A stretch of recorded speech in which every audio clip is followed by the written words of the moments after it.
Hey, welcome back. We want to turn now to new state legislation involving our water. Senate Bill 7 and House Joint Resolution 7 are just two parts in a package that, if approved, would potentially oversee and fund Texas water infrastructure. Yeah, it's certainly timely as our water situation grows more dire.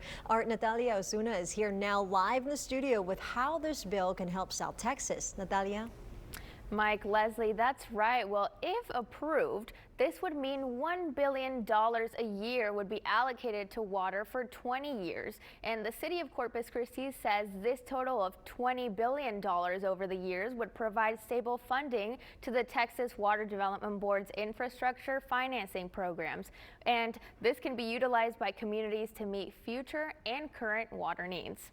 Some of our water supplies are drying up. The countdown is on for Senate Bill 7. Agriculture producers in the Rio Grande Valley and out in West Texas, they don't have water to be able to grow their crops. This statewide legislature proposes to set aside $1 billion per year for the next 20 years for new water supplies and improving water infrastructure. Now, whether it gets approved or not will be in voters' hands this November. State Representative Cody Harris says that aside from fixing immediate water supply needs and leaky pipes, the state should also focus on water sources down the line. Make sure that we have those funds going into the future and that we're not just depending on each legislative session allocating a certain amount of money. But what would this mean here locally for us in the Coastal Bend? Executive Director of the Nueces River Authority, John Byram, says it opens up the possibility, if the voters approve, of $1 billion a year for the next 23 years going into water infrastructure. Byram says this is important not just for our communities, but also future generations.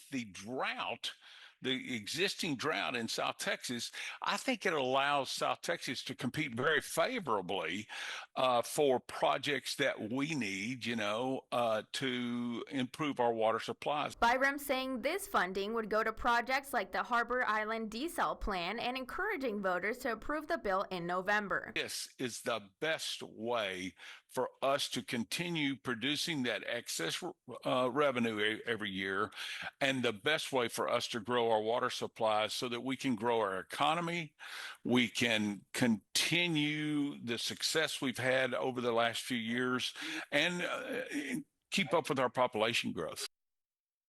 And Mike, Leslie, Senate Bill 7 will be up for vote this November. If it is approved, the bill will take effect September 1st, 2027.